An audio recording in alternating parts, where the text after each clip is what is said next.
Sous un Sahel brûlant, un paradoxe surgit. 3 milliards investis pour libérer un pays souvent jugé fragile, alors que chaque kilowatt solaire gagné révèle une dépendance qui recule. Pourtant, au cœur de cette ceinture agro-solaire naissante, les premiers hectares reverdis contrastent avec des années d'incertitude et l'ascension fulgurante d'un modèle mêlant énergie et terre bouleverse les repères des observateurs. Que signifie pour vous ce pari où Ibrahim Traoré tente d'ancrer souveraineté et résilience dans une région réputée imprévisible? Peut-être l'annonce d'un recalibrage discret mais décisif. L'ampleur du projet agro-solaire redessine les enjeux pour le Burkina Faso, car il dépasse la simple promesse technique et s'attaque directement aux vulnérabilités structurelles du pays. Au centre de cette dynamique, la promesse tient en 10 mots. Stabilité énergétique durable pour sécuriser les services vitaux ruraux.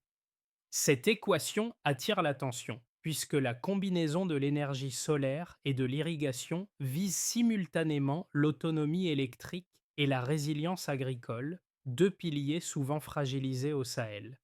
Il est remarquable que les premiers résultats, visibles dans plusieurs régions pilotes, créent un effet d'entraînement inattendu. Les terres autrefois stériles reprennent vie, l'eau circule plus régulièrement et les infrastructures sociales, écoles, cliniques, ateliers, bénéficient d'un éclairage constant. Par ailleurs, cette évolution ouvre un ensemble de steaks majeurs. Si le pays consolide cette trajectoire, il pourrait réduire sa dépendance aux importations de carburant, stabiliser les revenus agricoles et imposer un modèle régional alternatif. Mais l'initiative rencontre des obstacles. Les fragilités historiques du territoire pourraient ressurgir. À peine quelques mois après le lancement officiel, une bascule discrète mais mesurable apparaît. Les premières zones pilotes affichent déjà une hausse agricole de 32%, révélant une dynamique que peu anticiper. Cette progression rapide agit comme un mini révélateur, montrant qu'un projet longtemps perçu comme théorique prend une forme concrète à l'échelle du pays. Au même moment, l'avancée du mur de lumière traduit la matérialisation visible de la ceinture agrosolaire. Des images satellites montrent des corridors solaires qui irriguent des terres autrefois stériles, tandis que des stations de pompage et des réservoirs d'eau sortent de terre dans les régions du Sahel. Sous cette transformation progressive, les villages bénéficiaires constatent l'arrivée d'une électricité continue, permettant aux écoles et cliniques de fonctionner au-delà du coucher du soleil. Il est remarquable que cette transition énergétique n'est pas seulement technique, elle agrège énergie, eau et agriculture dans un même écosystème. Ce repositionnement est intimement lié à la vision d'Ibrahim Traoré, qui ancre sa stratégie sur l'autonomie locale plutôt que sur une dépendance extérieure. Par ailleurs, cette orientation s'inscrit dans un contexte régional fragile, où sécheresse prolongée, enclavement géographique va tension géopolitique complique traditionnellement toute montée en puissance industrielle ou agricole. En reliant chaque ferme solaire à un réseau d'irrigation, le projet recompose les chaînes de valeur rurales, stabilise l'accès à l'eau, va réduire la consommation de diesel, un poste longtemps considéré comme un fardeau financier. À partir de là, les signaux convergent, augmentation des récoltes, accès élargi à l'électricité, régénération de millions d'hectares cultivables, esquisse un début de réponse à la question ouverte dans l'amorce. La région peut-elle réellement bâtir une souveraineté énergétique et alimentaire durable en s'appuyant uniquement sur ses ressources internes? Dans les zones où la ceinture agrosolaire a été déployée en priorité, les premiers signes d'un changement structurel apparaissent à travers des trajectoires individuelles qui incarnent la transformation du pays. Pour commencer, les techniciens locaux formés en urgence pour superviser l'assemblage des panneaux solaires deviennent Des relais essentiels. Ils assurent l'entretien quotidien, expliquent au village comment optimiser l'irrigation et stabilisent les opérations sans soutien extérieur. Ces figures de terrain, longtemps limitées par le manque d'infrastructures, se retrouvent aujourd'hui au cœur d'un dispositif énergétique inédit. Sang Sang, l'émergence des coopératives féminines constitue un autre marqueur clé. Dans plusieurs localités, des groupes de femmes dirigent entièrement les ateliers où sont montés les séchoirs solaires, stocker les panneaux et gérer les petites unités de réparation. Un autre angle montre que ces coopératives ne se contentent pas d'exécuter des tâches techniques. Elles réorganisent l'économie locale, diversifient les revenus familiaux et redéfinissent la place sociale des femmes dans les villages ruraux. Au même moment, les agriculteurs constatent des effets immédiats. L'accès plus fiable à l'eau grâce aux pompes solaires réduit la pression saisonnière, va permettre d'envisager des récoltes plus régulières. Les villages qui oscillaient entre pénurie et surplus imprévisibles trouvent un rythme nouveau, soutenu par des infrastructures visibles et continuellement alimentées. Tuinian, la portée réelle se joue dans une question simple mais décisive. Cette dynamique précoce peut-elle tenir face aux contraintes climatiques va à la maintenance exigeante d'un réseau en expansion?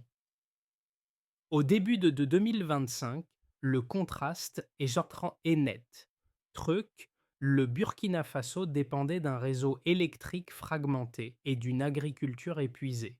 Sceaux, un tracé lumineux, traverse le Sahel, va recompose les repères du pays. La bascule s'enclenche vite.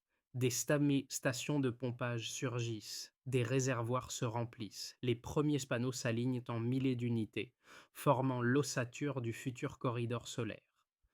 Moi, Matsik se verrouille. Énergie, eau, terre, Ketiep, les images satellites changent la perception du projet. Ce qui n'était qu'un concept devient une matérialité incontestable, un mur de lumière visible depuis le ciel. Les régions pilotes, autrefois marquées par la sécheresse, montrent des parcelles verdies, irriguées par des pompes solaires sans diesel. Les agriculteurs y voient une rupture, car l'eau cesse d'être une loterie saisonnière. Les écoles et cliniques, plongées dans l'obscurité pendant des décennies, s'allument désormais chaque soir. Il est remarquable que cette montée en puissance ne suit pas une progression linéaire. Elle accélère. Les hubs solaires se connectent aux terres agricoles rénovées. Les champs, multipliés par l'irrigation, gagnent en régularité. Les coopératives féminines, devenues centres d'assemblage, attirent des jeunes revenus des villes. Un effet domino s'installe. Plus de panneaux, plus d'irrigation, plus de récoltes, plus de revenus. À l'inverse, la scène internationale hésite. Paris, Londres, Washington émettent des doutes. Les rapports circulent, maintenance risquée, financement fragile, risque de dépendance technologique. Par ailleurs, sur le terrain, les villages voient surtout la fin des coupures d'eau, la diminution des maladies hydriques, l'accès à une électricité qui change leur quotidien. Au même moment, Ibrahim Traoré consolide la cadence. Il refuse les prêts extérieurs. Il impose un modèle circulaire financé localement. Il valide la taxe souveraine sur la consommation énergétique, base du financement interne.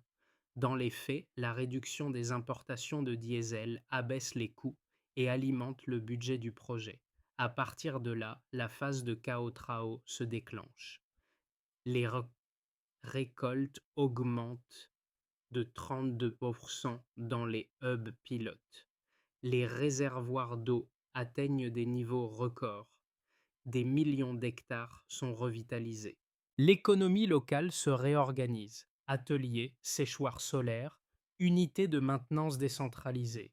Les travailleurs formés deviennent autonomes. Les femmes, désormais au centre du dispositif, structurent la chaîne d'assemblage. Puis survient Du Chang, l'impact qui déborde hors du périmètre initial. Ouagadougou et Bobo Dioulasso diversifient leur consommation d'électricité. Les villages reculés voient de l'éclairage nocturne transformer l'éducation. Les enfants, auparavant tenus au champ le jour, étudient après le coucher du soleil. Les importations de carburant chutent de 50%, allégeant un fardeau économique ancien. Tuinien, l'onde de choc principale réside ailleurs. Le pays, longtemps considéré dépendant, démontre qu'un modèle endogène peut rivaliser avec les paradigmes internationaux. Cela repositionne la question centrale. La ceinture agro-solaire peut-elle devenir une structure durable ou restera-t-elle une réussite portée par un momentum exceptionnel? Au départ, la capacité énergétique du Burkina Faso reposait sur un réseau fragile aux rendements instables. Désormais, la production solaire dépasse 6000 mégawatts, signe d'un delta qui redéfinit l'échelle même de son autonomie. Cette transition énergétique, longtemps jugée improbable pour un pays enclavé du Sahel, s'explique par la combinaison simultanée des corridors solaires, des stations de pompage et des fermes agro-solaires interconnectées, créant une stabilité que les systèmes traditionnels n'assuraient pas. Il est remarquable que cette montée en puissance ne se limite pas aux infrastructures.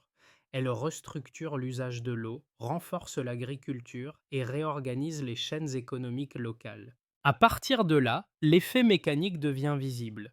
Plus l'électricité circule, plus les systèmes d'irrigation fonctionnent sans interruption, et plus les récoltes cessent de dépendre exclusivement des pluies irrégulières. Le deuxième indicateur majeur concerne la productivité agricole. Les zones pilotes affichent une hausse de 32% des récoltes, un rebond rarement observé sur des terres restées longtemps stérilisées par la sécheresse. Ce pourcentage, loin d'être anecdotique, traduit la synchronisation nouvelle entre irrigation solaire, disponibilité en eau et capacité des communautés rurales à planifier plusieurs cycles de culture. Un autre angle montre que cette dynamique réduit la vulnérabilité climatique, stabilise les revenus agricoles et offre une visibilité nouvelle aux familles qui dépendaient d'un cycle de survie saisonnière. Le troisième repère quantifiable concerne l'emploi. Près de 2 millions de postes liés à l'agro-solaire émergent dans tout le pays, révélant l'ampleur du changement socio-économique provoqué par l'expansion du réseau. Cette création massive d'emplois n'est pas uniquement le résultat d'une présence accrue de panneaux solaires. Elle découle d'un écosystème complet: ateliers d'assemblage, coopératives féminines, unités de maintenance décentralisées, groupes de gestion hydrique, qui absorbe progressivement la main-d'œuvre locale et réorganise la mobilité économique. Dontoi, la chute de 50% des importations de diesel allège significativement les dépenses publiques et redistribue les marges financières vers l'éducation, la santé, vers l'entretien des infrastructures solaires. Par ailleurs, cette réduction découle directement de la stratégie défendue par Ibrahim Traoré, qui refuse les prêts extérieurs et consolide un financement interne via une taxe souveraine sur la consommation énergétique. L'approche circulaire permet au pays de réinjecter ses propres économies dans l'expansion du projet, sans créer de dépendance financière étrangère. TUI Nien, ces résultats quantifiables ne règlent pas tout. La maintenance à long terme, la formation continue des techniciens locaux, la capacité à préserver la cadence de production et la pression climatique constituent encore des variables critiques. Goknin, les chiffres montrent une trajectoire solide, mais ils ouvrent aussi une interrogation.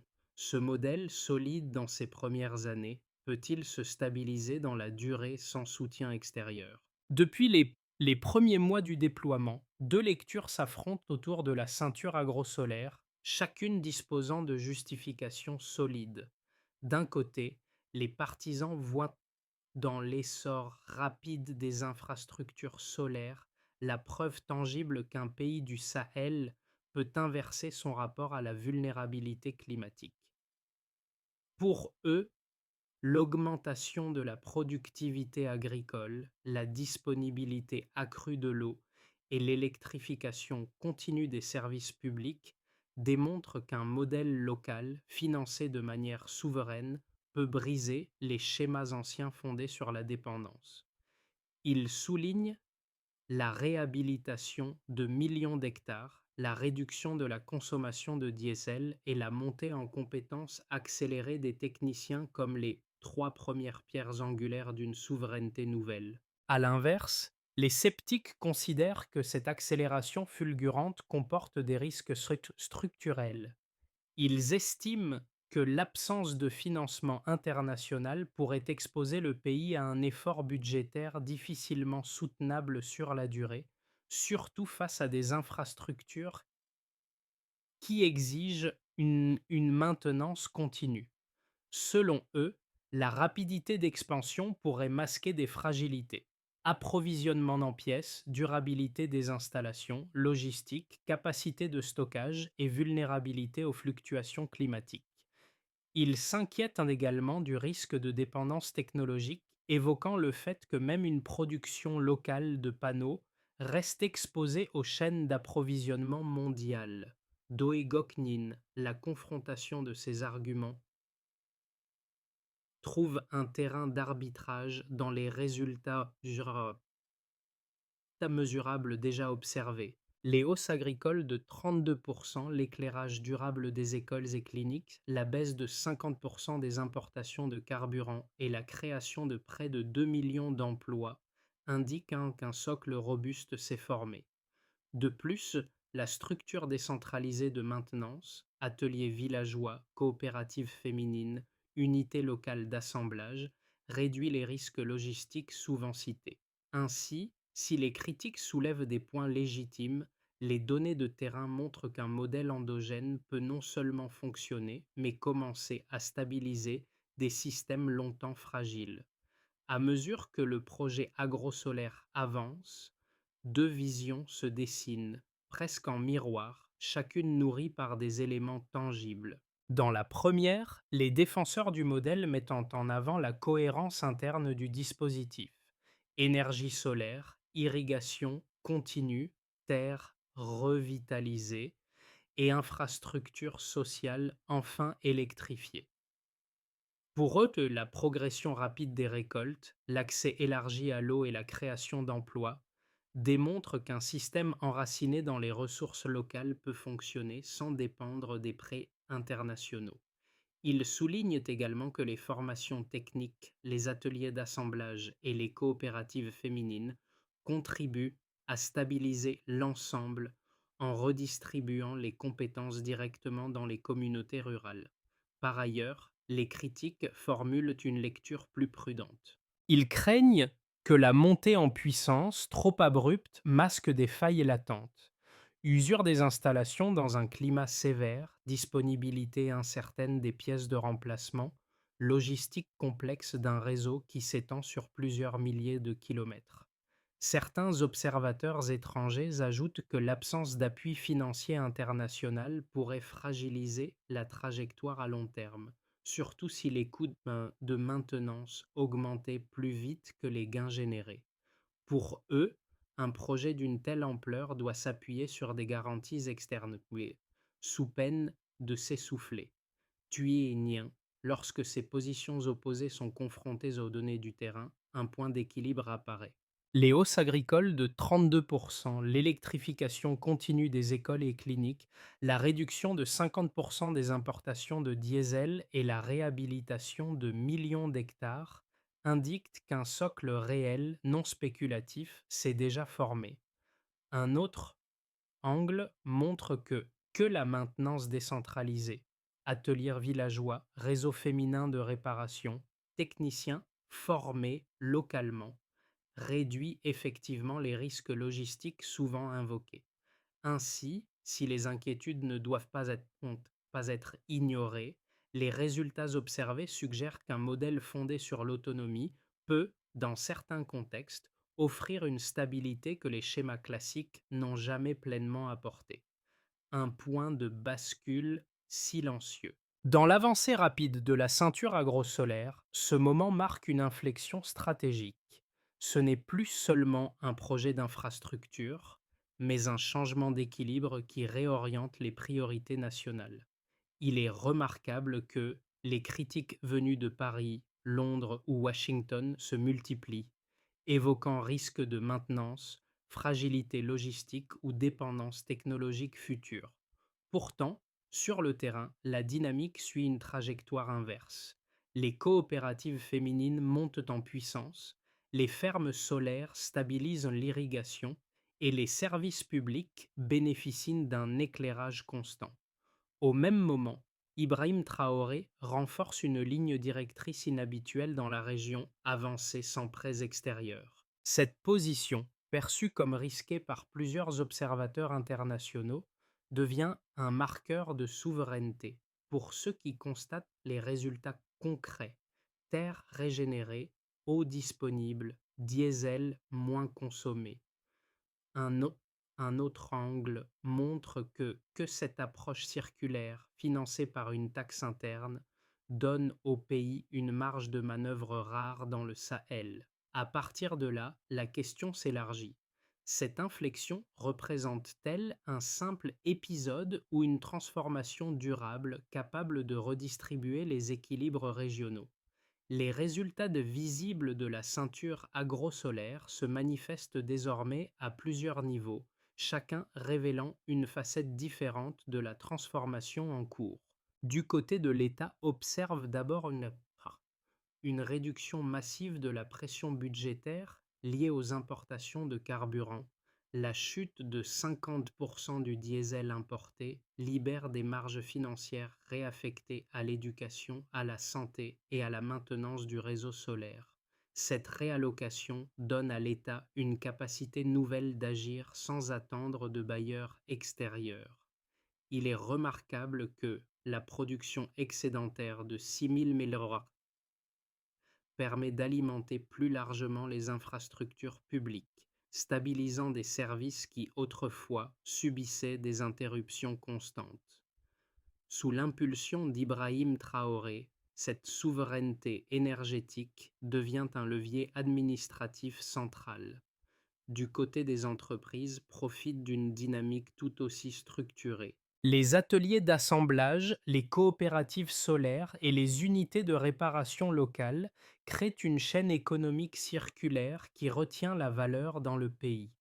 Les entreprises rurales voient leur productivité augmenter grâce à l'irrigation continue, tandis que les coûts opérationnels diminuent avec la réduction du diesel. Au même moment, la réhabilitation de millions d'hectares élargit les surfaces cultivables, offrant de nouveaux débouchés commerciaux. Par ailleurs, les petites entreprises énergétiques locales émergent pour gérer le stockage et l'entretien, ouvrant un marché qui n'existait pas auparavant dans les zones rurales. Du côté des habitants, ressent la transformation de manière plus directe encore. L'accès à l'eau devient régulier, les récoltes se stabilisent et les familles réduisent leur dépendance à des revenus saisonniers aléatoires. Les 70 000 femmes impliquées dans les coopératives solaires, mentionnées dans plusieurs zones pilotes, obtiennent une autonomie économique nouvelle. Elles assemblent des panneaux, gèrent des ateliers et se positionnent comme actrices clés du développement local. Un autre angle montre que l'éclairage nocturne permet aux enfants d'étudier après le coucher du soleil, ce qui modifie profondément le rythme des villages. La réduction des maladies hydriques, conséquence de l'eau purifiée grâce à la chaleur excédentaire, améliore également la qualité de vie dans les districts les plus secs. À l'échelle régionale, perçoit enfin l'émergence d'un acteur énergétique inattendu.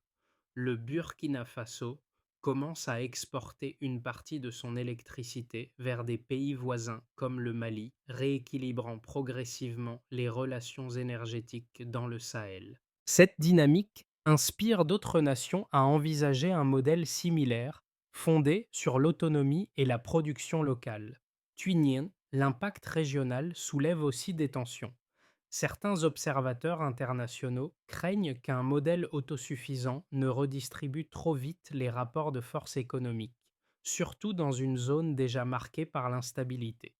À partir de là, la question centrale se renforce.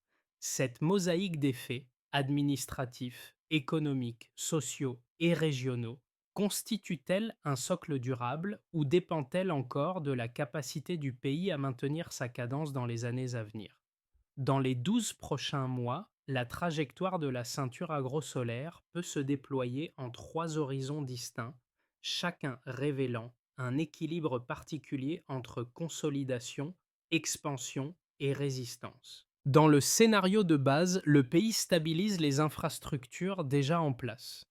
Les 6000 mégawatts produits restent constants, les réservoirs d'eau conservent leurs niveaux élevés et les terres réhabilitées continuent de produire avec un rendement modéré entre 3 et 5% de hausse supplémentaire. Dans ce contexte, l'enjeu principal réside dans la maintenance.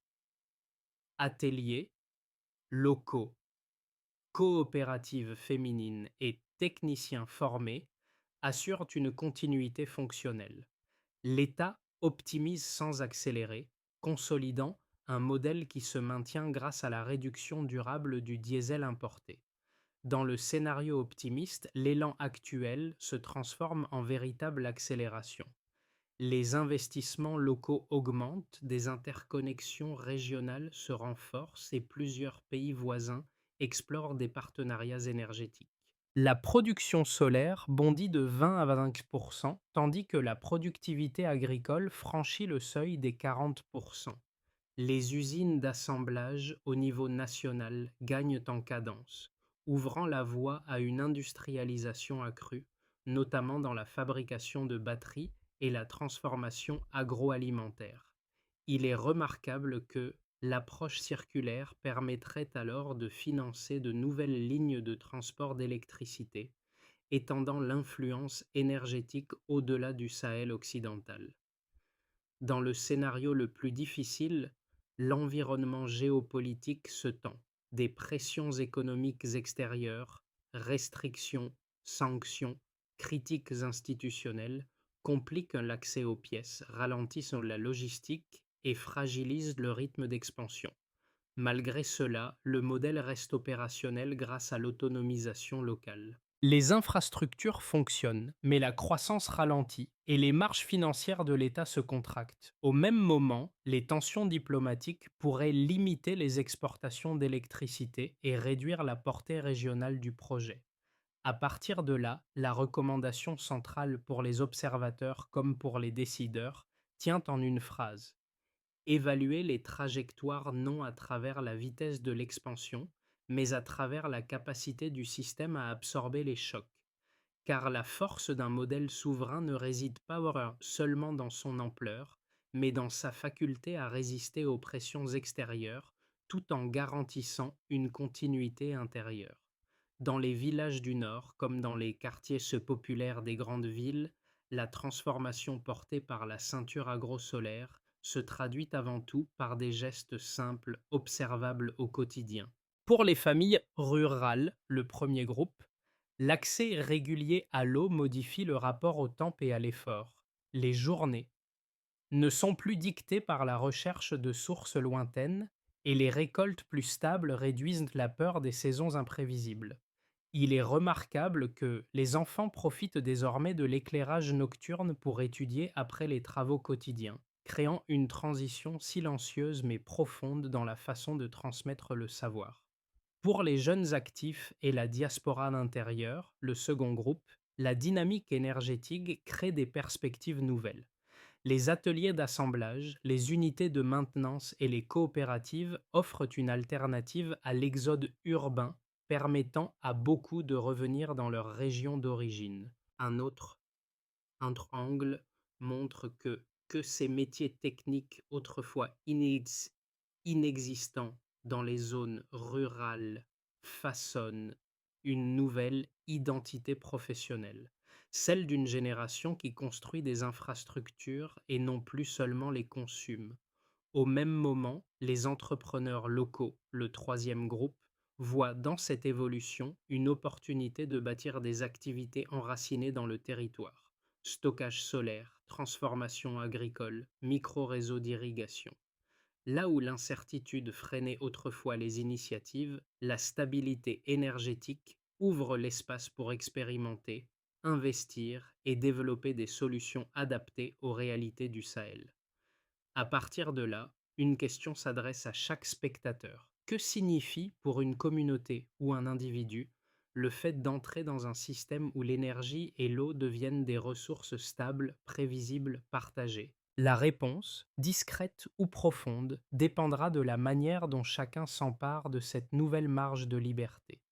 L'architecture de la ceinture agrosolaire entre désormais dans une phase où la pérennité dépend d'un enchaînement précis d'actions, chacune attribuée à des acteurs identifiés. Première étape, généraliser les hubs solaires communautaires. Les communes doivent d'ici 2028 disposer de stations autonomes reliées à un fonds local de maintenance. Le succès se mesurera par la continuité de l'éclairage public et la stabilité des volumes d'eau pompée. Il est remarquable que ce maillage garantit que les villages ne basculent plus dans des cycles de ruptures imprévisibles. Deuxième étape, renforcer l'industrialisation locale. Les usines d'assemblage, batteries, panneaux, séchoirs doivent augmenter leur cadence. L'indicateur clé, la réduction progressive des importations de matériel. Au même moment, l'emploi féminin dans les coopératives sert de repère social pour suivre l'autonomisation économique. Troisième étape, connecter l'agriculture à la recherche scientifique. Les instituts agronomiques testent des semences adaptées au climat et au système d'irrigation solaire. La réussite sera visible dans la stabilisation des cycles de culture et la diminution des pertes liées à la sécheresse. Quatrième étape, structurer un corridor logistique régional. Le Burkina Faso, appuyé par la ligne souveraine défendue par Ibrahim Traoré, doit établir des accords techniques avec le Mali et le Niger pour transporter les surplus énergétiques et agricoles. L'indicateur, la fluidité des échanges et la régularité des flux exportés. À partir de là, l'ensemble dessine une trajectoire où chaque niveau, local, industriel, scientifique, régional, verrouille le précédent. La pérennité de la ceinture agrosolaire dépendra moins du rythme d'expansion que de la cohérence entre ces étapes successives. Dans plusieurs villages où les techniciens formés en urgence avaient, dès les premières semaines, installé les premiers modules solaires, une image demeure, celle de petites équipes locales travaillant à la lumière naissante d'un corridor énergétique encore fragile. C'est cette scène, simple, silencieuse, qui revient aujourd'hui comme un fil conducteur, car elle incarne la manière dont un pays a commencé à reconstruire sa souveraineté depuis le bas. Il est remarquable que les coopératives féminines, autrefois cantonnées à des tâches marginales, sont devenues les points d'ancrage d'un réseau qui relie énergie, eau et agriculture sans dépendance extérieure. Au même moment, Ibrahim Traoré s'inscrit dans ce motif discret, non par des proclamations spectaculaires, mais par une ligne continue qui laisse aux communautés la responsabilité d'entretenir leur propre avenir. Un autre angle montre que cette cohérence entre volonté locale et vision nationale produit un sentiment nouveau, celui d'un pays qui se tient enfin sur ses propres fondations. Et au milieu de ce mouvement, une phrase résonne, brève mais déterminante. La souveraineté se mesure dans la capacité à faire durer. Dans l'expansion silencieuse de la ceinture agrosolaire, une idée s'impose peu à peu. L'énergie et l'eau ne sont plus seulement des ressources techniques, mais des liens sociaux qui redessinent la manière dont les communautés vivent, produisent et se projettent. Il est remarquable que dans chaque atelier solaire, chaque champ irrigué et chaque village éclairé se construit une forme de solidarité nouvelle, née d'un modèle qui rassemble plutôt qu'il n'impose. Au même moment, l'essor de réseaux locaux, coopératives, unités de maintenance, groupes agricoles, ouvre un espace de participation que chacun peut investir selon ses moyens. Comprendre, discuter, transmettre, accompagner. Un autre angle montre que cette transformation, pour s'enraciner durablement, a besoin d'être portée par ceux qui l'observent autant que par ceux qui la vivent. À partir de là, une question demeure, légère mais essentielle. Quel rôle souhaitez-vous jouer dans un monde où l'autonomie devient peu à peu une construction partagée?